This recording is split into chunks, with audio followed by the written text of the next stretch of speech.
నమస్కారం, welcome to I dream. నేను విజిత. ప్రస్తుతం మనతో పాటు ఉన్నారు ఇస్కాన్ టెంపుల్ నుంచి ప్రణవానంద ప్రభుజీ గారు. వారు ముంబైలోని గోవర్ధనికో విలేజ్లోని ఆశ్రమంలో సేవ చేస్తూ వారి ప్రవచనాల ద్వారా కృష్ణతత్వాన్ని, కృష్ణుడి యొక్క లీలలను మనకు తెలియజేస్తూ ఉంటారు. ఇప్పుడు ప్రభుజీతో మాట్లాడదాం. నమస్కారం గురుజీ. హరే కృష్ణ. నమస్కారం అండి. బాగున్నారా? బాగున్నాను ప్రభుజీ, మీరు ఎలా ఉన్నారు? బాగున్నా అండి. చాలా సంతోషంగా ఉంది ప్రభుజీ మీతో ఇలా కలవటం, మీతో మాట్లాడటం.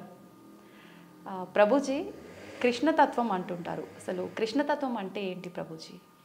మీరు ప్రేమ గురించి విన్నారా? వినే ఉంటారు. విన్నాం. ప్రేమ, పరిపూర్ణమైన ప్రేమతత్వమే కృష్ణతత్వం అంటే. ఓకే. అయినా మూర్తీభవించిన ప్రేమ స్వరూపం, మూర్తీభవించిన ఆనంద స్వరూపం. భగవంతుడి గురించి మన శాస్త్రములలో సత్ చిత్ ఆనంద స్వరూపము అని భగవంతుడి గురించి అంటారనమాట.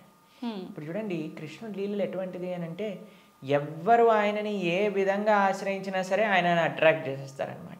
ఆకర్షణ, మనకి మన మన గ్రావిటీ అని అంటారు. మన భూమికి ఉంటుంది గ్రావిటేషన్ ఎనర్జీ. అది ఏం చేస్తుంది అని అంటే, పైకి ఏదైతే ఉంటుందో దాన్ని కిందికి లాగేస్తుంది అనమాట గ్రావిటీ వల్ల. అవును.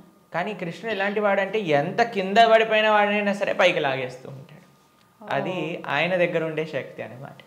ఆయన యొక్క లీలల చేత, ఆయన యొక్క చేష్టితముల చేత, ఆయన యొక్క అద్భుతమైన తత్వం చేత అందరి మనసుని కూడా ఆకర్షించే వ్యక్తి కృష్ణుడు. అయితే ఇప్పుడు చూడండి, చిన్నపిల్లల్ని బాలలీలలు చేసి ఆకర్షించారు. అటు చిన్నపిల్లవాడుగా ఉన్నప్పుడు గోపికలందరినీ కూడా ఆయన ఆశ్రయించారు. దాని తర్వాత పెద్దగా అయ్యాడనుకోండి, మిగతా వాళ్ళందరూ తన యొక్క ఫ్రెండ్స్, తర్వాత ఇంకా యంగ్ గోపీస్ అందరూ కూడా కృష్ణుడిని ఆశ్రయించగలిగారనమాట. దాని తర్వాత కంసాదులందరూ కూడా కోపంతో అయినా సరే నిరంతరం కృష్ణుడి గురించే ఆలోచిస్తూ ఉండేవారు, కృష్ణుడితో గురించే ఆలోచిస్తూ ఉండేవారు. మిగతా భక్తులు, నారదాది భక్తులందరూ కూడా ప్రేమతో కృష్ణుడిని ఆశ్రయించారు. అర్జునుడు లాంటి వాళ్ళు ఫ్రెండ్షిప్తో కృష్ణుడిని ఆశ్రయించారు.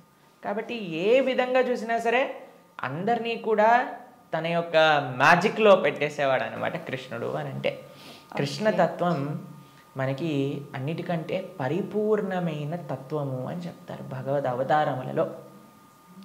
మనకి భాగవతం చెప్తుంది, సాక్షాత్గా అన్ని అవతారముల యొక్క ఏదైతే మూల కారణం ఉందో అది కృష్ణతత్వం అని కూడా మనకి చెప్తారు శ్రీమద్ భాగవత ప్రమాణంగా చూస్తే.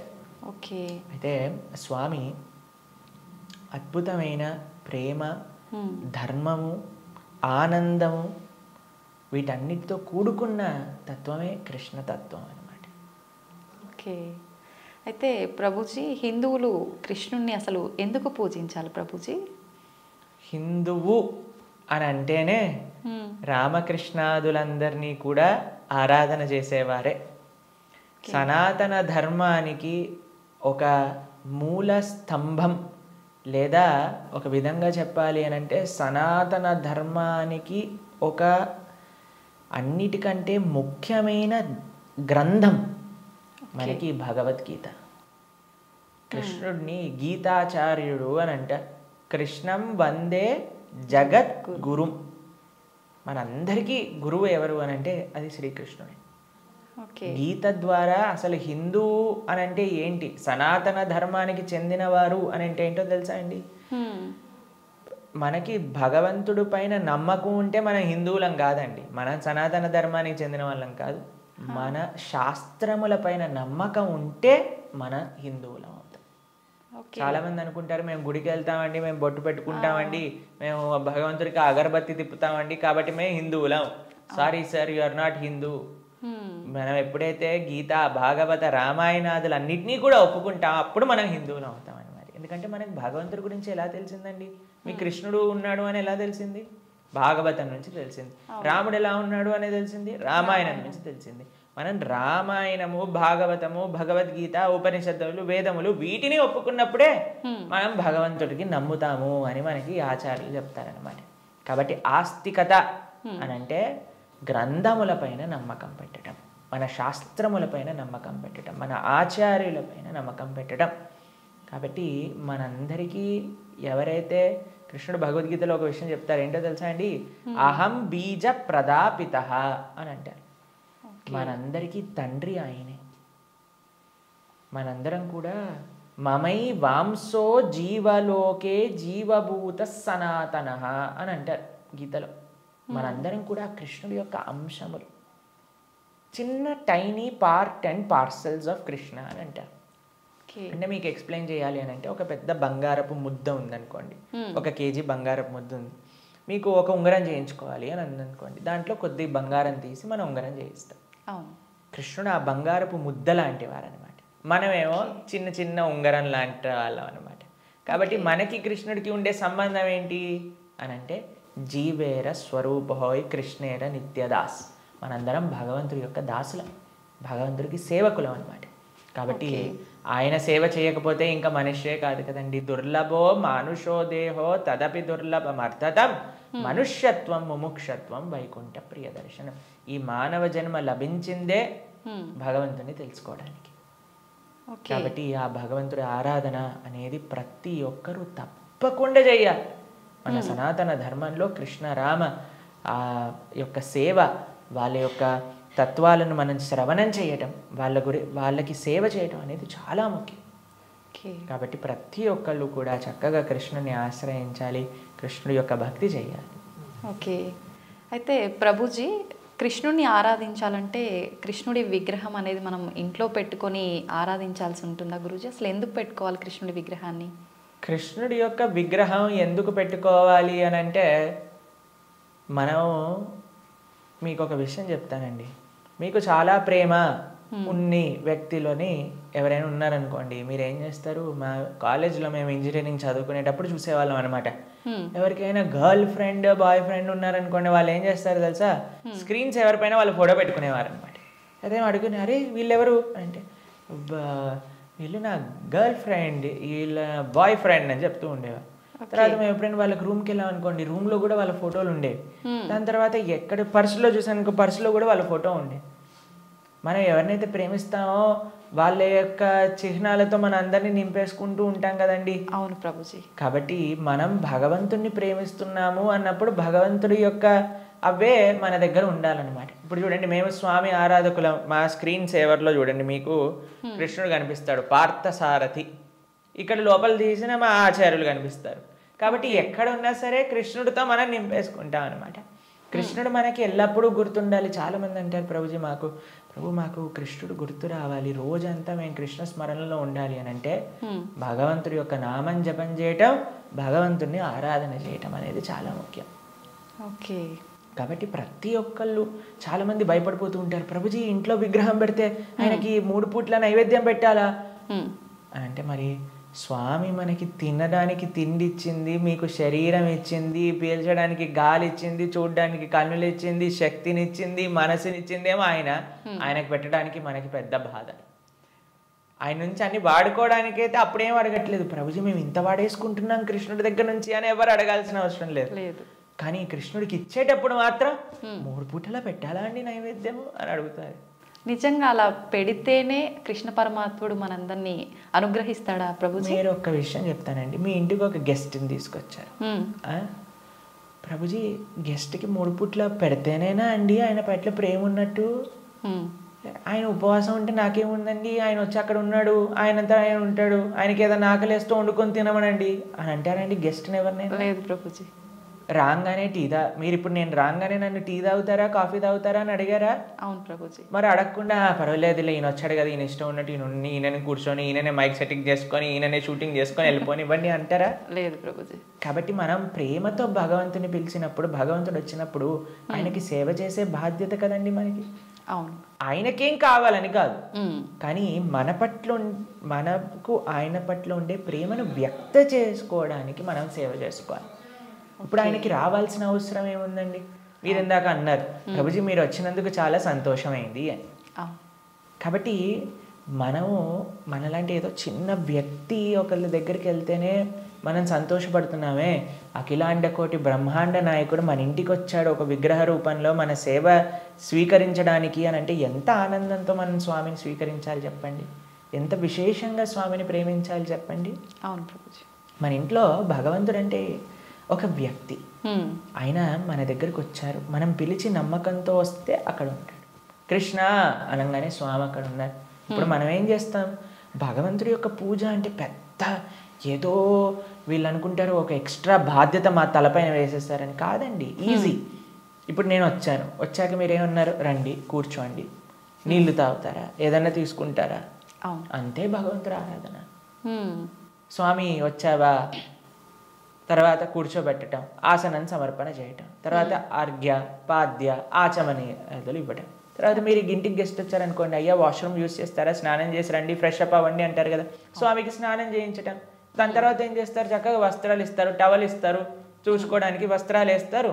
అయ్యా హాయిగా కూర్చోండి, మీకు భోజనం తయారు చేసి వచ్చాం, చక్కగా రండి, టిఫిన్ చేయండి, భోజనం చేయండి అని చెప్తాం. భగవంతుడికి నైవేద్యం పెట్టడం, అంతే పూజ అంటే.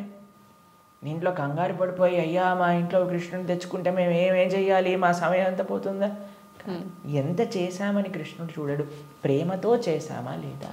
పత్రం పుష్పం ఫలం తోయం యోమే భక్తా ప్రయచ్చతి. భక్తితో కానీ మనం పెడితే అది స్వామి తప్పకుండా స్వీకరిస్తారు. కానీ పెట్టాలి.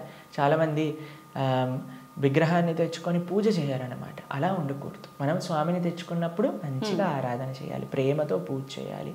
మా భక్తుల ఇంట్లలో మేము చూస్తామండి, ఎంత సుందరమైన శ్రీ విగ్రహాలంటే. ఫర్ ఎగ్జాంపుల్ మీకు ఒక విషయం చెప్తాను. మేము ఆదిలాబాద్ వెళ్తాం అప్పుడప్పుడు. అక్కడ గిరివారి ప్రభు లక్ష్మీలీల మాతాజీ అని డివోటీస్ వాళ్ళ ఇంట్లో విగ్రహాలు ఉన్నాయి. వాళ్ళు ఎంత బాగా చేస్తారు, ప్రొద్దున పూట లేవంగానే స్వామికి చక్కగా వాళ్ళు ఉయ్యాల్లో పడుకోబెడతారనమాట రాత్రిపూట. అయితే పడుకునే ముందు ఏం చేస్తారో తెలుసా అండి, వాళ్ళు చక్కగా కాళ్ళు ఒత్తుతారు స్వామికి. కాళ్ళు ఒత్తి చేతులకి మాలిష్ చేసి తర్వాత పడుకోబెడతారు. అన్ని అలంకరణలు తీసేసి నైట్ డ్రెస్ వేసినట్టుగా పడుకోబెడతారు. పడుకొని ఇప్పుడు చలికాలం అనుకోండి, ఒక చక్కటి రజాయి షాల్ కూడా కలిపి పెడతారనమాట.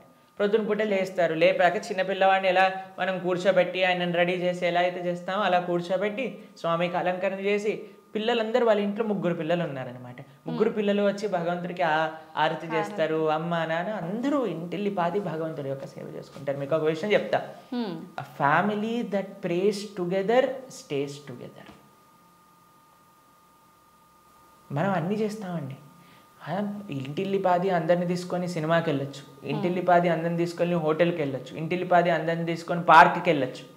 అయినా సరే మాకు ఫోన్ చేసి చెప్తున్నాను, ప్రభుజీ మా ఇంట్లో ఎవరు మమ్మల్ని అండర్స్టాండ్, పిల్లలు మాటినట్లేదు ప్రభుజీ, ఈయన గారు మాటినట్లేదు ప్రభుజీ, ఆవిడ మాటినట్లేదు ప్రభుజీ, తలనొప్పి వస్తుంది ప్రభుజీ. నేనంటే అమ్మ మీరు సినిమాకి తీసుకెళ్తున్నారు, సీరియల్ చూపిస్తున్నారు, పార్క్కి తీసుకెళ్తున్నారు, రెస్టారెంట్కి తీసుకెళ్తున్నారు, ఎప్పుడైనా మీరు నలుగురు కలిసి ఒకటేసారి భగవంతుడికి పూజ చేశారా?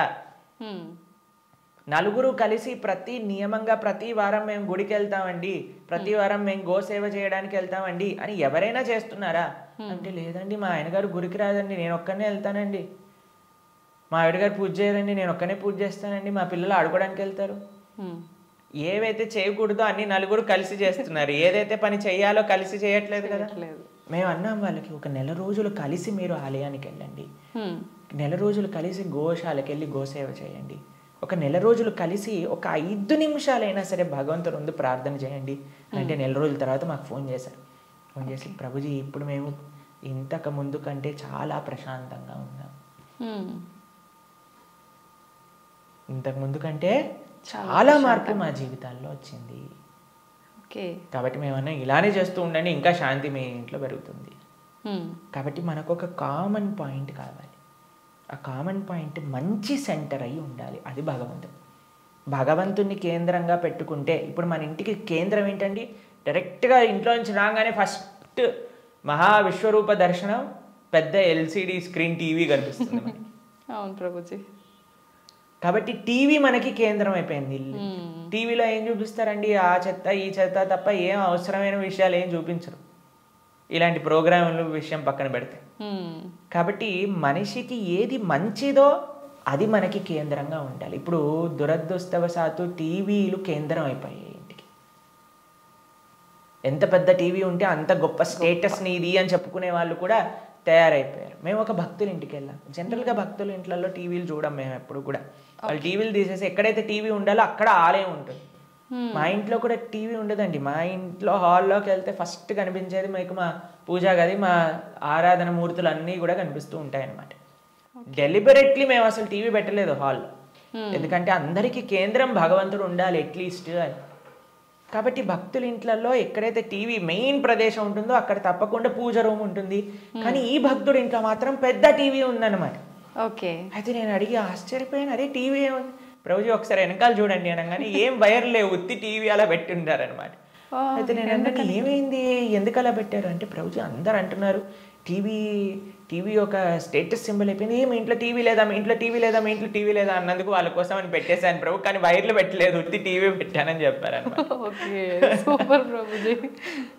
కాబట్టి ఇప్పుడు చూడండి, మన జీవితంలో దేన్ని మనం చూస్తూ ఉంటే, దేన్ని మనం వింటూ ఉంటే, దేని గురించి మనం మాట్లాడుకుంటూ ఉంటే, దేని గురించి మనం తలుస్తూ ఉంటే అలా మన మనసు అయిపోతుంది. ఓకే. మీరు చెడు విషయాలు వింటూ, చెడు కార్యక్రమాలు చూస్తూ, అనవసరమైన అక్కర్లేని గొడవలు, మన ఇల్లు ఎంత ప్రశాంతంగా ఉన్న సీరియల్లో మనం గొడవలు చూస్తూ ఉంటే ఆ గొడవలు మన ఇంట్లోకి కూడా వస్తాయి ఒక రోజున. ఎందుకంటే అదే కదండి మన మనసులో దింపేది, అదే కదా మన మనసులో అంత నాటుకుపోయేది. నేను చిన్న చిన్న పిల్లల్ని చూస్తాం, అప్పుడప్పుడు విచిత్రమైన స్లాంగ్లో మాట్లాడతారు. ఓయ్ ఏంట్రా ఇది ఎక్కడ పట్టుకున్నావు నువ్వు అని అంటే, ఆ సినిమాలో అలా మాట్లాడా హీరో. ఓకే. మేము స్కూల్లో చదువుకుంటున్నప్పుడు మాకు గుర్తుందనమాట, ఒకసారి మేము ఒక బర్త్డే పార్టీకి వెళ్ళినప్పుడు మా ఫ్రెండ్ ఇలా షర్ట్ టక్ చేసుకుంటారు కదా, ఒకవైపు వదిలేశాడు అనమాట, ఒకవైపు టక్ చేసుకున్నాడు. నేను రే నువ్వు ఇంకో వైపు టక్ చేసుకుంటా మర్చిపోయావురా అని అంటే, అది కాదు ఇప్పుడు ఇది లేటెస్ట్ ఫ్యాషన్ అని అన్నా. ఎక్కడ చూసావు నువ్వు అని అంటే, సినిమాలో చూసాను. కాబట్టి ఏదైతే చూస్తామో మనం దాన్ని అనుకరిస్తాం, ఏదైతే వింటామో అదే మనం అనుకరిస్తాం. కాబట్టి మేం చెప్పేది జనాలకి ఏంటి అంటే, మంచిని చూడండి, మంచిని వినండి కదా, మంచి విషయం గురించి ఆలోచించండి. భగవంతుడి కంటే మంచి విషయం ఏముందండి ఈ ప్రపంచంలో? అవును. కాబట్టి మన ఇంట్లో మంగళకరంగా ఉండాలి అని అంటే ఎక్కడ చూసినా భగవంతుడి గురించి ఉండాలి, ఇక్కడ చూసినా భగవత్ స్పృహ అనేది మనకు కలగాలి. మా ఇంటికి వచ్చిన వాళ్ళందరూ ఏమంటారో తెలుసా అండి, ఈ ఇల్లుకి ఉత్తి గోపురం తక్కువ, ఆలయమే సాక్షాత్తుగా అని అంటారు. మా అమ్మ వాళ్ళు ఉండే ఇల్లు మా ఇల్లు అని అంటే, మేము ఉండేది ఆశ్రమంలో, కానీ మా పేరెంట్స్ ఉండే. ఎక్కడ చూసినా మీకు ఎటువైపు చూసినా కృష్ణుడు కనిపిస్తూ ఉంటాడు, కృష్ణుడి యొక్క వివిధ లీలలు కనిపిస్తూ ఉంటాయి. అట్లీస్ట్ మనం మర్చిపోనే స్థితిలో ఉన్నా సరే అటు చూస్తే ఓ కృష్ణలీల, కృష్ణుడు ఇలా గోవులను కాయడానికి వెళ్తున్నారు, ఇక్కడ గోపికలతో చక్కగా నృత్యం చేస్తూ ఉన్నారు, ఓ ఇక్కడ యశోదమ్మతో ఉన్నారు అని మనకు ఆ స్పృహ రావాలి. కాబట్టి మనం 24 గంటలు మనం ఒక పాజిటివ్ ఎన్వైరన్మెంట్లో ఉండటం వలన, భగవంతుడికి దగ్గరగా ఉండటం వలన అది మనకి మంచిది. కాబట్టి ప్రతి హిందువు అని అంటేనే శ్రీ విగ్రహ ఆరాధన అత్యంత ముఖ్యం. మనము భగవంతుడి యొక్క అస్తిత్వాన్ని, భగవంతుడు అన్నిటికంటే కృప ఏంటో తెలుసా అండి, ఆయనకి ఒక విగ్రహ రూపంలో మన దగ్గరికి రావడం. ఓకే. ఆ కృపని మనందరం, ఈ సనాతన సాంప్రదాయం పాపం మిగతా వాళ్ళకి ఆ అదృష్టం లేదు, వాళ్ళకి ఆ ఆనందం అంటే ఏంటో తెలియదు. కానీ మన సాంప్రదాయంలో ఆ విగ్రహ ఆరాధన, ఆ సేవ, భగవంతుడికి ఆ ప్రేమపూర్వకమైన సేవ చేస్తే అండి అసలు దానికంటే గొప్ప ఆనందం ఈ ప్రపంచంలో ఇంకొకటి లేదు. కాబట్టి అటువంటి అదృష్టాన్ని మనం వదిలేసి పూజ చేయాలా, పూజ ఎందుకు చేయాలి, పూజ చేస్తే 3 పూట్ల నైవేద్యం పెట్టాలా, పూలు తీసుకొని రావాలా, మాల కట్టాలా, బట్టలు వేయాలా, అయ్యో రామ మాకు ఇలాంటి ప్రశ్నలు ఇస్తే మాకు చాలా బాధేస్తుంది అనమాట. ఎందుకంటే మన పెద్దలందరూ, మన ఆచార్యులందరూ, మన గురువులందరూ భగవంతుడి యొక్క ఆరాధన ఎలా చెయ్యాలి, ఎంత బాగా చెయ్యాలి అని జీవితం యొక్క గోల్ భగవంతుడి ఆరాధన కోసం పెట్టేస్తే, భగవంతుడి యొక్క శ్రీమూర్తులను కాపాడటంలో పెట్టేస్తే, మనం మాత్రం ఇప్పుడు మోడర్న్ డే 21st సెంచరీ హిందువులు పూజ చేయాలా అని అడిగే స్థితిలోకి వచ్చేస్తాం. కాబట్టి వెరీ అన్ఫార్చునేట్. పూజ చేస్తున్నాము అంటే చాలా వరకు భయం ఒకటి మొదలైంది ప్రభుజీ అందరిలో, ఏం చేస్తే ఏం తప్పు అవుతుందో, దానివల్ల మాకేమన్నా మళ్ళీ అపచారం జరుగుతుందో, ఇట్లాంటి భయాలు ఎక్కువైపోయినాయి ప్రభుజీ. అదే కదా, ఎందుకంటే మనం దేవుడితో బిజినెస్ చేయాలి అని ప్రయత్నిస్తున్నాం కాబట్టి. బిజినెస్ ట్రాన్సాక్షన్స్లో ఏదైనా తప్పు రాసాం అనుకోండి అయిపోయానండి. బిజినెస్ ట్రాన్సాక్షన్స్లో ఏదైనా తప్పు చేసాం అనుకోండి, ఎందుకంటే వీడు ఏం ఆలోచిస్తున్నాడు, ఇప్పుడు నేను ఇది ఇలా చేస్తే దేవుడు నాకు అది అలా ఇవ్వాలి, అయ్యా నువ్వు నాకు 1 కోటి రూపాయలు ఇస్తే నేను నీకు 10 కొబ్బరికాయలు కొడతాను. ఏంటి దేవుడు మీకు 1 కోటి రూపాయలు ఇస్తే మీరు 10 కొబ్బరికాయలు కొడతారా? దేవుడికి ఎంత పెద్ద దానం ఇస్తున్నాడు చూడండి దేవుడికి. అసలు ఇలా తయారైపోయాం కదండి. మనకి ఏం అవసరం లేదు, ప్రేమ మనకు అవసరం లేదు భగవంతుడి పట్ల. దేవుడా నువ్వు నాకు ఇది ఇవ్వు, నాకు ఆరోగ్యాన్ని ఇవ్వు, నాకు బట్టలు ఇవ్వు, నాకు డబ్బులు ఇవ్వు, నాకు కార్లు ఇవ్వు, నాకు ఇల్లులు ఇవ్వు, నాకు పిల్లలు ఇవ్వు, నాకు పెళ్లి చెయ్యి. మన తిరుప్పావై ప్రవచనాలు చెప్తూ ఉంటే ఒక మంచి భార్య కోసం తిరుప్పావై వ్రతం చేయొచ్చా, మంచి భర్త కోసం తిరుప్పావై వ్రతం చేయొచ్చా? ప్రతిదీ కూడా మనం మన కోరికలు తీర్చుకోవడానికి భగవంతుని వాడుకుంటున్నాం. ఐ నో ఏటీఎం మషిన్ లాగా కార్డు పెట్టామా, డబ్బులు తీసుకున్నాం, దాని తర్వాత వదిలేసాం. కాబట్టి భగవంతుడు అంటే మనకి సేవ చేయడానికి వచ్చినవాడు కాదండి. భగవంతుడు అంటే మనం ఆయన సేవ చేయాలి, ఆయనను మనం ఆశ్రయించాలి, ఆయనను మనం సేవించాలి. ఇప్పుడు మీకు ఒక విషయం చెప్తానండి. ఒక చిన్న పిల్లవాడు ఉన్నాడు, తల్లి ఇలా ఎత్తుకుంది. మేము చిన్నప్పుడు చూస్తాం, మేము కూడా చేసే ఉంటాం. అప్పుడప్పుడు అమ్మ జుట్టు పట్టుకొని ఇలా పీకుతారు చూసారా, పిల్లలు ఇలా పట్టుకొని ఇలా పీకేస్తుంటే అమ్మ అంటే ఓ ఇలా తీసేసి ఓ మా కన్నా మా బంగారు కొండ అని అంటుంది. అంతేగాని నా జుట్టు పీకినందుకు లాగా ఒకటి పీకి పెడుతుందా పిల్లవాడిని? లేదు ప్రభుజీ. ఎందుకంటారండి? పిల్లల్ని గారాబం చేస్తుంటారు ముద్దుగా, అంటే తెలిసి తెలియని వయసు, ప్రేమ. పాపం వాడికి ఏం తెలుసండి జుట్టు పీకితే నొప్పేస్తుంది మా అమ్మకి అని. కానీ తల్లికి ఆ పిల్లవాడి పైన ప్రేమ అంటే ఏమనిపించదు. అవును, అంతేనా? కొన్నిసార్లు పిల్లలు చూసారా మూత్రం పోసేస్తూ ఉంటారు. ఆ తాతగారు ఎత్తుకున్నప్పుడు అమ్మమ్మ ఎత్తుకున్నప్పుడు ఏమని అంటారా అండి? తీసి పిల్లవాడిని ఇలా పడేస్తారా పాట్ అని ఇంకా హ్యాపీగా ఫీల్ అవుతారు. ఎంత ఒకళ్ళని చూసానమాట మేము, ఓ మా పిల్లవాడు మా మనవాడు మూత్రం పోసాడే అని ఎగిలిపోతున్నాడు ఆయన. ఎందుకు? ప్రేమ ఉంది కాబట్టి భగవంతుడు ప్రేమైకమూర్తి. అందుకే కృష్ణుడి గురించి ఏమన్నాం మనం? ప్రేమ స్వరూపం. ఆయనని మాత్రం మనకి తెలియగా, అయ్యా నా భక్తిమాన్, నాకు భక్తి లేదండి, నాకు మంత్రాలు తెలియదు, నాకు నీ పైన అంత ప్రేమ లేదు స్వామి, నాకు తెలిసింది మా గురువులు చెప్పిన విధంగా నీకు పూజ చేస్తున్నా, నువ్వే అన్నిటినీ కాపాడుకో, నువ్వే ఇది ఆరాధన పూర్తి చెయ్యి అని ప్రేమతో చేస్తే స్వామి ఎందుకు అలా చేయడండి? ఎలా చేసినా సరే స్వామి స్వీకరిస్తా. ప్రేమ ఉండాలంతే. కానీ మనకి ప్రేమ అవసరం లేదు, భగవంతుడు అవసరం లేదు. అయ్యా నువ్వు నాకు ఈ కోరిక తీర్చేసేయ్, ఇదే నాకు నీతో ఉండే సంబంధం, ఇంతే. కాబట్టి ఆధ్యాత్మికవేత్తలు కూడా చేసే అన్నిటికంటే పెద్ద పొరపాటు ఏంటంటే భగవంతుణ్ణి కేవలం భౌతిక కోరికల కోసం ఆశ్రయించాలి అని చెప్పటం అన్నిటికంటే పెద్ద అపరాధం. కాబట్టి ఎప్పుడూ అలా చేయకూడదు. స్వామిని ప్రేమతో ఒక తండ్రిలా, ఒక పిల్లవాడిలా, లేదా ఒక స్వామిలా మనం ఆరాధన చేయాలి. కాబట్టి దాంట్లో ఎప్పుడు తప్పు ఉండదండి. ప్రభుజీ, సాధారణ భక్తులు ఆ రకంగా కృష్ణ భగవాను పూజించిన సేవ చేసుకున్నా కూడా వస్తాడా ప్రభుజీ భగవానుడు? ప్రేమతో పిలిస్తే వస్తారు, ఎవరు పిలిచినా వస్తారు, ఎవ్వరు పిలిచినా ఆయన వస్తారు. వ్యాధస్య ఆచరణం ధ్రువస్య వయః విద్యా గజేంద్రస్య కా కుబ్జాయాం కిము నామ రూపమధికం కిం తత్సుధామోదనం వంశక్కో విదురస్య యాదవపతేరుగ్రస్య కిం పౌరుషం భక్త్యా తుష్టతి నహి గుణైర్భక్తి ప్రియో మాధవ. ఒక 5 ఏళ్ల పిల్లవాడు ధ్రువుడు పిలిచాడు, రాలేదా అండి భగవంతుడు? ఒక ఏనుగు పిలిచింది, గజేంద్రుడు వచ్చాడా లేదా? ఒక కుబ్జ అనే ఒక కురూపి స్త్రీ పిలిచింది, స్వామి కృపనిచ్చేశాడు కదా. ఉగ్రసేన మహారాజు, సుధామ, ఆయన పాపం డబ్బులే లేవు. కృష్ణుడు ఏ కులాన్ని చూసో, లేదా జ్ఞానాన్ని చూసో, లేదా డబ్బుల్ని చూసో, అందాన్ని చూసో, వయస్సుని చూసో, యోగ్యతని చూసో రాడండి. భక్త్యా తుష్టతి నహి గుణైర్భక్తి ప్రియో మాధవ. కృష్ణుడున్నాడు, స్వామి పలుకుతాడు అనే నమ్మకంతో ఎవరైతే పిలుస్తారో, ఇప్పుడు ఎవరైనా ఆ శ్రీ భగవంతుడి యొక్క విగ్రహాన్ని చూసి ఇది బొమ్మ అనుకుంటే బొమ్మలానే ఉంటాడండి.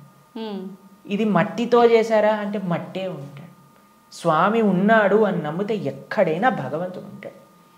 ఎవరైనా చెప్పారనుకోండి, అరే ఈ మట్టి విగ్రహంలో భగవంతుడు రావటం అపరాధం అని అంటే వాడికి భగవతత్వం గురించే తెలియదు. మీకు ప్రేమ ఉందనుకోండి, ఎక్కడ పిలిచినా ఒక వ్యక్తి వస్తారు. అవునా కదా?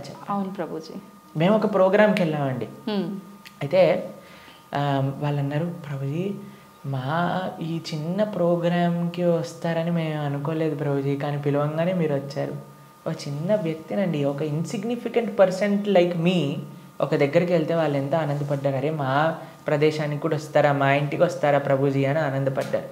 అదే ప్రేమతో పిలిస్తే భగవంతుడు రాడు ఈ వస్తువులోకి అని చెప్తే అసలు భగవంతుడు ప్రేమ ఉన్నట్టేనా?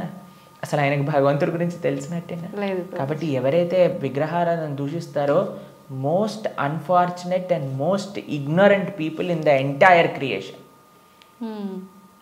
మా స్వామికి మనం అంటే ప్రేమ, మనందరం అంటే ప్రేమ, కాబట్టి మనం ఎక్కడికి పిలిచినా ఆయన వస్తారు. కాబట్టి ఆ ప్రేమ ఎవరు పిలుస్తారు అని కాదండి, ఎవ్వరు పిలిచినా సరే ప్రేమతో నమ్మకంతో కృష్ణుడు ఉన్నాడు. ద్రౌపదీదేవి పిలిచినప్పుడు రాలేదా అండి? ఏమైనా చూసుకున్నాడు ఆయన? యోగ్యతలు ఏం చూసుకోలేదే. ఎవ్వరు పిలిచినా ఆయన వస్తారు అనమాట. ఆయన రెడీగా ఉంటారు. ఆయన ఇలా ఉంటాడు, రెడీ టు జంప్ అన్నట్టుగా. ఎవరు పిలుస్తారు, ఎవరి దగ్గరికి వెళ్ళాలి అని. కానీ మనం ఏం చేస్తామండి, మన సంరక్షణ మనం చూస్తాం. అయ్యా నేను ఎలా నన్ను కాపాడుకోవాలి అని చూసుకుంటాం. కాబట్టి ఆయన హ్యాపీగా అక్కడ ఉంటారు. అయ్యా నాదేం బాధ్యత కాదు స్వామి, నీదే తండ్రి అని మనం చేతులు ఎత్తేసాం అనుకోండి, ఆయన మనల్ని కాపాడు. ఓకే ప్రభుజీ, కృష్ణ భగవానుని అవతార పరిసమాప్తి ఎలా జరిగింది ప్రభుజీ? భగవంతుడి యొక్క, మీరు అడిగినట్టుగా కరెక్ట్ విషయం అడిగారు. అవతార పరిసమాప్తి ఇలా చెప్పాలి కృష్ణుడిని సంబోధించినప్పుడు, లేదా రాముడిని, ఏ భగవంతుడి యొక్క అవతారమైనా సరే. భగవంతుడికి పుట్టుక ఉండదండి. జన్మ కర్మచమే దివ్యం. భగవంతుడు ఏం చెప్పారు? ఆయనది దివ్యమైన జన్మ. దాన్ని మనం అవతారము అని అంటాం. ఇప్పుడు మీరు ఎప్పుడైనా చెప్తారా, రోజు ప్రొద్దున పూట సూర్యుడు పుడతాడు, సాయంత్రం పూట చనిపోతాడు అని అంటారా? లేదు. ఏమంటాం మనం? సూర్యుడు ఉదయించాడు, అస్తమించాడు, అంతేనా? అవును ప్రభుజీ. భగవంతుడు కూడా ఉదయిస్తాడు, భగవంతుడు కూడా అస్తమిస్తాడు. సూర్యుడు అస్తమిస్తాడు అంటే పోయినట్టేనా? ఇంకా ఆయన నీకు కనిపించట్లేదు, కానీ ఇంకెక్కడ ఉన్నట్టే కదా. అవును. ఇప్పుడు మనకి ఇండియాలో సూర్యాస్తమయం అయిపోయింది అని అంటే ఇంకో దేశంలో సూర్యోదయం అవుతున్నట్టు కదా.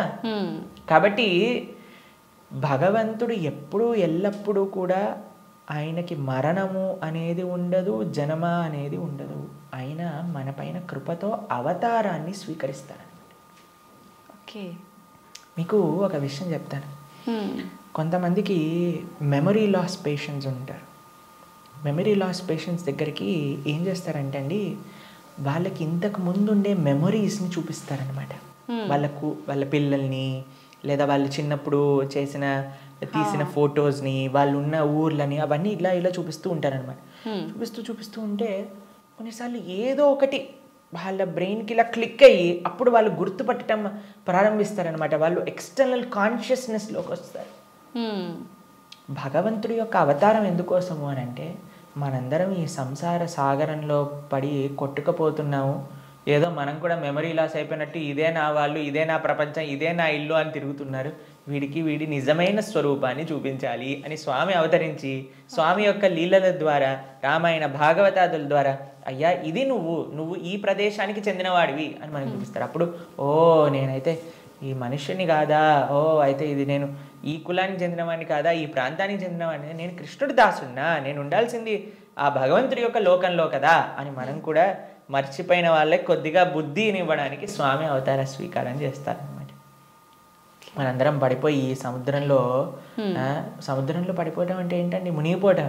అవును. కానీ సముద్రంలో మునిగేవాడిని కాపాడాలి అని అంటే ఎక్కడో ఆకాశం నుంచి కాపాడలేం కదండి, ఆయన కూడా సముద్రంలోకి రావాలి కదా. అలా భగవంతుడు కూడా ఈ ప్రపంచంలో దిగి మనల్ని పట్టుకొని బయటికి తీసుకురావడానికి ఆయన యొక్క అవతారాన్ని స్వీకరిస్తారు. ఆ ప్రయోజనం అయిపోయినట్టు ఏంటి ప్రయోజనం భగవంతుడు అవతరించడానికి? భగవద్గీతలో కృష్ణుడు చెప్పారు, యదా యదా హి ధర్మస్య గ్లానిర్భవతి భారత. అయ్యా ఎక్కడైతే ధర్మము నశిస్తుందో అక్కడక్కడ నేను అవతరిస్తా. పవిత్రానాయ సాధూనాం వినాశాయ చ దుష్కృతాం ధర్మ సంస్థాపనార్థాయ సంభవామి యుగే యుగే. అయ్యా ఎక్కడైతే భక్తుల్ని కాపాడాలో, ఎక్కడైతే ఆ ధర్మాన్ని నాశనం చేయాలో, ధర్మాన్ని స్థాపన చేయాలో అక్కడ నేను అవతరిస్తాను అని. కాబట్టి అప్పుడప్పుడు భగవంతుడు వివిధ రూపాలలో అవతరిస్తారు. అవతారం అయిపోయింది అంటే, ఆ ప్రయోజనం అయిపోయింది అన్నప్పుడు అవతార పరిసమాప్తి చేస్తారనమాట. కాబట్టి చాలామంది కృష్ణుడు చనిపోయాడు, కృష్ణుడు పుట్టాడు. కృష్ణుడు పుట్టలేదండి, కృష్ణుడు చనిపోలేదు. కృష్ణుడు అవతరించారు, కృష్ణుడు అవతార పరిసమాప్తి చేశారు. మనం పుట్టంగానే అని ఏడుస్తూ ఉంటారు. ఏడవకపోయినా సరే, ఎవరైనా ఏడవకపోతే ఏం చేస్తారంటే డాక్టర్ వచ్చి 2 వేస్తాడనమాట. ఏడవాలి మనం. కానీ కృష్ణుడు పుట్టినప్పుడు తెలుసా అండి, నవ్వుతూ పుట్టాడు. అమ్మ నాన్న ఆశ్చర్యపోయాడు. జలధరుదేహు నాజాను చతుర్బాహు సరసీరు జాక్షు విశాలాక్షు జారు గదా శంఖ చక్ర పద్మ విలాసు కంఠ కౌస్తుభమణి కాంతిబాను కమనీయ కటిసూత్ర కంకణ కేయూర శ్రీవత్సలాంఛనాంచిత విహారు సురకుండల ప్రభాయుత కుంటల లాటు వైఢూర్య మణి గణవర కిరీటు బాలు పూర్ణేందు రుచిజాలు సుగుణాల బాలు భక్తలోక బాలు కృపావిశాలు జూచి తిలకించి పొలకించి యొబ్బి చెలరేగ వసుదేవుడు ఉత్సహింపే అని అంటారనమాట భాగవతంలో.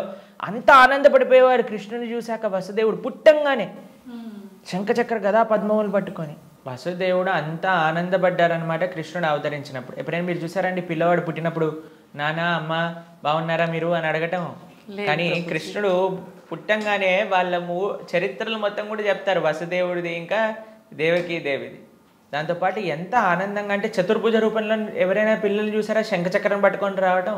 లేదు. కాబట్టి మనందరం ఏడుస్తూ పుట్టాం కాబట్టి మనది జన్మ. కానీ కృష్ణుడు నవ్వుతూ ఆయన యొక్క స్వరూపంతో అవతరించి తల్లిదండ్రుల్ని ఉద్ధరింపజేయడానికి స్వీకరించిన అవతారము అని అంటారు. కాబట్టి భగవంతుడికి ఎలా అయితే పుట్టుక లేదో అలానే మరణము కూడా లేదు. స్వామి ఎప్పుడూ కూడా ఈ వర్డ్ యూజ్ చేయకూడదు కృష్ణుడి దగ్గర. కృష్ణుడు చనిపోయాడట, రాముడు చనిపోయాడట, ఇవన్నీ మనం అపరాధం అవుతుంది అనమాట. కాబట్టి మనం కరెక్ట్గా మీరు చెప్పిన వర్డ్గా అవతార పరిసమాప్తి. కృష్ణుడి యొక్క అవతార పరిసమాప్తి ఎలా జరిగింది? మేము ఇన్స్టాగ్రామ్లలో యూట్యూబ్లలో ప్రకారంగా చెప్పట్లేదు, శాస్త్రంలో ఏ విధంగా ఉందో ఆ విధంగా చెప్తున్నాం. కాబట్టి దీంట్లో చాలా తేడా ఉంది. ఎందుకంటే మాకు అప్పుడప్పుడు రీల్స్ పంపిస్తూ ఉంటారు, అందులో ఏదో కృష్ణుడు ఇలా అయిపోయాడట అలా అయిపోయాడట అని చెప్తూ ఉంటారు. దాన్ని నమ్మకండి. మీరు శాస్త్రాన్ని అధ్యయనం చేసిన వాళ్ళు ఏం చెప్తున్నారు, అలానే ఇప్పుడు ప్రతి ఒక్కరు కూడా కృష్ణుడి గురించి మాట్లాడడానికి రెడీ అయిపోయారు. ప్రతి ఒక్కరు కూడా ధర్మం గురించి మాట్లాడడానికి రెడీ అయిపోయారు. ప్రతి ఒక్కళ్ళు కూడా సాధువుల్ని ప్రశ్నించడానికి రెడీ అయిపోయారు. కానీ సాధన ఏమీ లేదు, శాస్త్ర అధ్యయనం ఏమీ లేదు, సేవ ఏమీ లేదు. ప్రతి ఒక్కరికి మైక్ వచ్చింది కదా, కెమెరా ఉంది కదా అని మాట్లాడుతున్నారు అనమాట. కానీ అది కాదండి కరెక్ట్ విధానం. తత్విద్ధి ప్రణిపాతేన పరిప్రశ్నేన సేవయా ఉపదేశంతితే జ్ఞానం జ్ఞానిన తత్వదర్శన. ఒక గురువు దగ్గరికి వెళ్ళి సేవ చేస్తూ ఎంత కష్టం తెలుసా అండి మీకు? ఒక విధంగా శాస్త్రం విషయాలు నేర్చుకోవాలి అని అంటే ఆ నమ్మకం, ఆ డెడికేషన్, ఆ ఇంట్రెస్ట్, ఆ సేవ, పరిప్రశ్న ఇవన్నీ కావాలి మనకి. ఇప్పుడు ఒక విషయం, మనకి టీవీ మాధ్యమంగానో మన ఇంటర్నెట్ మాధ్యమంగానో అన్ని సులభము అయ్యాయి. ఆ సులభం అవ్వటంలో రెండు ఉన్నాయి. ఎవరైనా మాట్లాడింది మనం నమ్మేస్తాం. అలా కాదు. మనం మేము ఒకటే విషయం చెప్తాం, ఎవరైతే సాధువులు చక్కటి పరంపరాగతంగా జ్ఞానాన్ని నేర్చుకున్నారో, ఎవరైతే శాస్త్ర అధ్యయనం చేశారో అటువంటి వాళ్ళ దగ్గర నుంచి మనం వినాలి. ఎవరైతే గురువుల్ని ఆశ్రయించి గురువుల దగ్గర నుంచి విన్న వాళ్ళు ఉన్నారు, ఎవరైతే జీవితంలో సొంతంగా దాన్ని సాధన రూపంగా వాళ్ళు చేస్తున్నారో అటువంటి వాళ్ళ దగ్గర నుంచి వినాలి. కాబట్టి మనకి భాగవతం చెప్తుంది, భగవంతుడు ఒకానొక సమయంలో అయ్యా ఈ ప్రపంచంలో ఉండే అధర్మ మొత్తం కౌరవుల వైపు ఒక్కసారి అందరినీ గ్యాదర్ చేసేసి కంప్లీట్ చేసేసాడు అనమాట. ఇక అయిపోయింది అని అనుకున్నప్పుడు ఆయన చక్కగా ఒక దగ్గర ప్రభాస క్షేత్రము అనే ప్రదేశంలో ఆయన ఇలా ఉన్నారనమాట. ఉన్నప్పుడు ఒక వేటగాడు వచ్చి ఒక జింకని వేటాడుతున్న ఆయన కృష్ణుడి యొక్క పాదాన్ని, శ్రీపాదాలను చూస్తూ జింకలా అనుకొని బాణాన్ని వేశారు. వేసినప్పుడు అది కృష్ణుడి యొక్క పాదానికి తాకింది. మీకు ఒక విషయం చెప్తాను, లాజికల్గా ఆలోచిద్దాం. మీ అందరికీ లాజిక్ థింకింగ్ చాలా ఎక్కువ కదండి. పాదాలలో బుల్లెట్ దిగింది అని అనుకుందాం, బాణం కూడా పక్కన పెట్టేసేయండి, చనిపోయాడు అని మీరు ఎప్పుడైనా విన్నారా? మన సీరియళ్ళల్లో సినిమాలలో అయితే ఇక్కడ బుల్లెట్ జరిగినా సరే లేచి నించొని మళ్ళీ మాట్లాడిన వాళ్ళు ఉన్నారు. కాబట్టి పాదాలలో బాణం తలిగితే ఎలా కృష్ణుడిని అవతార సమాప్తి చేశారు, శరీరాన్ని చాలించేశారు అని ఎలా చెప్తాను చెప్పండి? కాబట్టి అదొక లీల. ఎందుకండి కృష్ణుడు ఇలా లీల చేశారు? ఎందుకంటే ఆయన చనిపోయాడు అని చెప్పడానికి కొంతమందికి వీలు చూపించాలి కదా. కృష్ణుడు అండి ఈజ్ నాట్. ఇప్పుడు కొంతమంది అంటారు, మా దేవుణ్ణి నమ్మకపోతే నువ్వు నరకానికి వెళ్ళాల్సిందే. కృష్ణుడు అలాంటి వాడు కాదనమాట.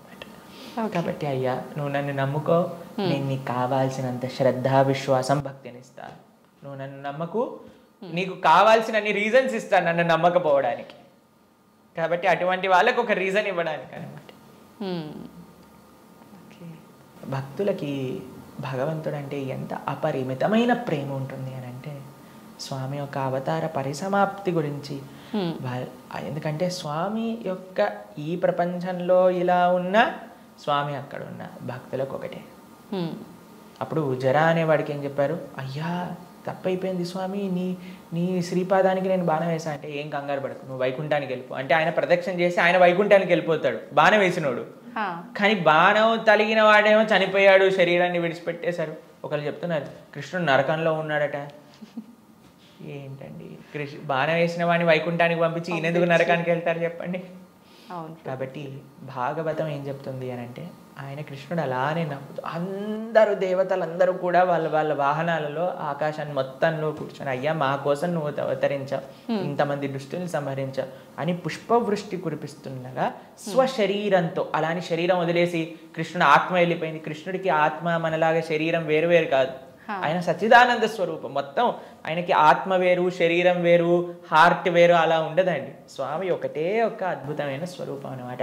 ఆ స్వశరీరంతో ఆయన యొక్క నిత్యధామానికి వెళ్ళిపోయారు. శ్రీ వైకుంఠం గోలోకానికి ఆయన చేరుకున్నారనమాట. కాబట్టి ఆయన అవతరిస్తారు, అవతార పరిసమాప్తి చేస్తారు. Appears and disappears. అది భగవతత్వం. ప్రభుజీ, కృష్ణ భక్తుల్ని ఏమంటారు గురూజీ, ఏమని పిలుస్తారు? భగవంతుణ్ణి ఆశ్రయించిన వాళ్ళని, కృష్ణుని విష్ణువుని ఆశ్రయించిన వాళ్ళని వైష్ణవులు అని పిలుస్తారనమాట.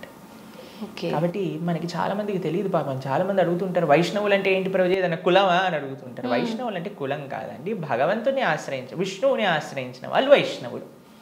కాబట్టి కృష్ణ భక్తులను ఎక్స్క్లూజివ్గా భగవంతున్నే శరణాగతి చేసిన వాళ్ళని వైష్ణవులు, శరణాగతులు అని అంటారనమాట. ప్రపన్నులు అని అంటారు, ముముక్షువులు అని అంటారు. కాబట్టి మనం భగవంతుని ఆశ్రయించిన వాళ్ళని వైష్ణవులు, కృష్ణ భక్తులు అని మనం వ్యవహరిస్తూ ఉంటాం అనమాట. స్వామి నీవే తప్ప ఇతప్పరం బెరుగని, స్వామినే ఆశ్రయించి జీవితాన్ని స్వామి కోసమే సమర్పణ చేసి గజేంద్రుడు ప్రార్థన చేశారు కదండి, ఆ విధంగా స్వామికి మాత్రమే స్వామి దివ్య శ్రీచరణాలకు శరణాగతి చేసిన వాళ్ళని వైష్ణవులు అని అంటారు. ఓకే. అయితే ప్రభుజీ, కృష్ణుణ్ణి ఒక్కొక్కరు ఒక్కొక్క రకంగా పిలుచుకుంటారు. అసలు నిజంగా కృష్ణుని ఏమని పిలుస్తారు గురు? సాంకేత్యం పారిహాసం సోహం హేళనమేవ వా వైకుంఠనామగ్రహణం అశేషాకహరం విదుహు. అయ్యా ప్రభుజీ, మీరు మంటని ముట్టుకుంటే ఏమవుతుంది అని అంటే, ఎవరు ఏ విధంగా మంటని ముట్టుకున్నా కాలుతుంది.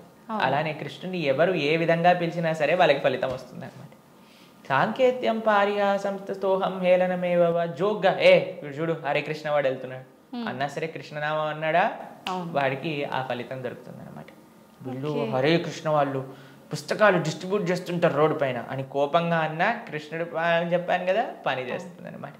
ఏ విధంగా మందు లోపలికి వెళ్ళినా సరే పని చేసినట్టుగా స్వామిని ఎవరు ఏ విధంగా ప్రేమించినా సరే, మనం భగవంతుని ఎలా పిలవాలి అని మీరు అడిగారు కదా, ఎలా పిలిచినా ఫలితం ఇచ్చేవాడి యొక్క నామం అయితే ప్రేమతో పిలిస్తే ఇంకేం జరుగుతుంది చెప్పండి. అసలు ఇంకా మంచి అద్భుతంగా ఆ యొక్క భక్తి, ఆ యొక్క ప్రేమ, విశ్వాసంతో మనం ఎప్పుడైతే ఆ భగవంతుడి యొక్క నామాన్ని తీసుకుంటామో, కలో దోష నిదేరాజన్ అస్తి ఏకోన్ మహాన్ గుణాన్ కీర్తనాతేవ కృష్ణస్య ముక్త సంగ పరం బ్రజేత్. ఈ కలియుగంలో అన్ని దోషాలతో నిండిపోయింది. ఎక్కడ చూసినా సరే అండి, మాకు ఫోన్ చేసిన వాళ్ళందరూ ప్రభుజీ ఈ బాధ, ఆ బాధ, ఈ కష్టం, వాడు అలా చేశాడు, వీడు ఇలా చేశాడు, వీళ్ళు అలా మోసం చేశారు, వాళ్ళు అలా మాట్లాడుతున్నారు, వీళ్ళు ఇలా ఇబ్బంది పెడుతున్నారు, ఇదే అండి ఎక్కడ చూసినా సరే. న్యూస్ చూసినా, టీవీ చూసినా ఎక్కడైనా ఇదే కదండి అంతా కూడా. ఇక్కడ ఆ యుద్ధం జరుగుతుంది, ఇక్కడ ఈ యుద్ధం జరుగుతుంది, ఇక్కడ ఈ దొంగతనం అయింది, అక్కడ యాక్సిడెంట్ అయింది. ఎక్కడ చూసినా ఈ ప్రపంచంలో కష్టాలే అట. ఈ కష్టాలతో నిండిపోయిన ఈ ప్రపంచంలో నుంచి బయటపడాలి అని అంటే ఏకైక మార్గం ఏమిటి అని అంటే భగవంతుడి యొక్క నామస్మరణ. కేవలం భగవన్నామస్మరణ మాత్రమే మనల్ని తరింపజేస్తుంది ఈ ప్రపంచంలోంచి. అందుకే కృతేయ ధ్యాయతో విష్ణుం త్రేతాయాం యజతో మకై ద్వాపరే పరిచర్యాయాం కలో తత్హరికీర్తనం. ఈ కలియుగంలో శాస్త్రం ఇచ్చిన ఒక అద్భుతమైన ఔషధం ఏంటి అని అంటే భగవన్నామ స్మరణ. ప్రేమతో మనస్సుతో ఆ భగవంతుడి యొక్క నామాన్ని స్మరించాలి. హరే కృష్ణ కృష్ణ కృష్ణ హరే హరే, హరే రామ రామ రామ హరే హరే. ఇది మహామంత్రం. అందుకే హరిర్నామ హరిర్నామైవ కేవలం నాస్తైవ గతిరన్యద అని చెప్పారనమాట శాస్త్రంలో. ఆ భగవంతుడి యొక్క నామస్మరణ తప్ప ఈ కలియుగంలో ఇంకొక మార్గం లేదు తరించడానికి అని కూడా మన శాస్త్రం చెప్తుంది. కాబట్టి ప్రేమతో, భక్తితో, శ్రద్ధతో, విశ్వాసంతో, నమ్మకంతో మనం భగవంతుడి యొక్క నామస్మరణ చేయాలి. ఓకే. అయితే ప్రభుజీ కృష్ణుడి విగ్రహం పెట్టుకుంటుంటారు చాలామంది. అసలు ఎందుకు పెట్టాలి గురూజీ కృష్ణుడి విగ్రహాన్ని? ఇందాక మనం మాట్లాడుకున్నట్టుగా మనకి ఏ వ్యక్తి పైన అయితే ప్రేమ ఉంటుందో ఆ వ్యక్తి యొక్క స్వరూపం మన దగ్గర ఉంటుంది. కాబట్టి మన యొక్క స్వరూపమే భగవంతుడి యొక్క దాసులు. కాబట్టి భగవంతుడిని ఆరాధన చేయాలి. మనం చాలామంది చేసే తప్పు ఏంటంటే స్వామి లేకుండా అమ్మని, అమ్మ లేకుండా స్వామిని ఆరాధన చేస్తూ ఉంటారు. అలా కాదు, మనం రాధాకృష్ణుని ఇరువురిని ఆరాధన చేయాలి. మీరు ఇంట్లో శ్రీ విగ్రహాలను పెట్టుకుంటున్నారు అని అంటే ఆరాధన కూడా తప్పకుండా చేయాలి. భగవంతుడికి నైవేద్యం పెట్టడం, ఆరతి ఇవ్వటం, ఉత్సవాలు జరపటం, అభిషేకాలు చేయటం, వీటన్నింటినీ కూడా చక్కగా చేసుకోవాలి. ఇది ప్రియారిటీగా చేసుకోవాలి. ఇది చేసుకుంటే మీ జీవితంలో ఆనందం వస్తుందండి. మిగతాది ఏది చేసినా ఆనందం రాదు. కాబట్టి మనం ప్రణవానంద దాస్ అనే యూట్యూబ్ ఛానల్లో మనకి సదాచారం కోర్సులో మనం ఎలా భగవంతుడి యొక్క ఆరాధన చేయాలి అని చెప్పి ఉన్నాం. దాన్ని తప్పకుండా శ్రవణం చేయండి. అలానే భగవంతుడి యొక్క శ్రీ విగ్రహాలు మీరు తీసుకునే ముందు మనం సంపూర్ణ భాగవతాన్ని చెప్పుకున్నాం. గీతా భాగవతాలు మన ప్రణవానంద దాస్ అనే ఛానల్లో మీకు లభిస్తాయి. ఈ మొత్తం సిరీస్ని శ్రవణం చేయండి. అప్పుడు మీకు అసలు ఎందుకు నేను భగవంతుని ఆరాధన చేయాలి అనే దానిపైన క్లారిటీ వస్తుంది. దాని తర్వాత ఎలా ఆరాధన చేయాలి అనేది మీరు తర్వాత చూసుకుందరు. కానీ కాబట్టి మనం హిందువులుగా కేవలం నేమ్ సేక్ హిందూస్ అవ్వకూడదు. కేవలం బొట్టు పెట్టుకునే హిందూస్ అవ్వకూడదు. శనివారం ఉపవాసం చేసే హిందువులం అవ్వకూడదు. సంవత్సరానికి ఒకసారి వెంకటేశ్వర స్వామి దర్శనం చేసుకునే హిందువులం అవ్వకూడదు. మనం అవ్వాలి అని అంటే మన సనాతన ధర్మం యొక్క తత్వం ఏంటి, గీతా భాగవతాలు ఏం చెప్తున్నాయి, అసలు హిందూ అంటే ఏంటి అని ఫస్ట్ తెలుసుకోండి. దాని తర్వాత మీ జీవితంలో ఒక పర్పస్ అనేది మీకు లభిస్తుంది. నిజంగా అసలు చాలా మంచి విషయం గురువు గారు ఇదైతే. అసలు చాలామంది నిజంగా మీరు అన్నట్టు భగవంతుని పూజించాలి అంటే ఏదో మొక్కుబడికి పూజించడమే కానీ నిజంగా ఒక ప్రేమ అభిమానాలతోటి ఆ భగవంతుని కనుక పూజిస్తే మీరు చెప్పిన ఆ కృష్ణలీలలన్నీ చూపిస్తాడనేది నిజంగా చాలా మంచి విషయం ప్రభుజీ. నమస్తే. హరే కృష్ణ అండి. నమస్కారం.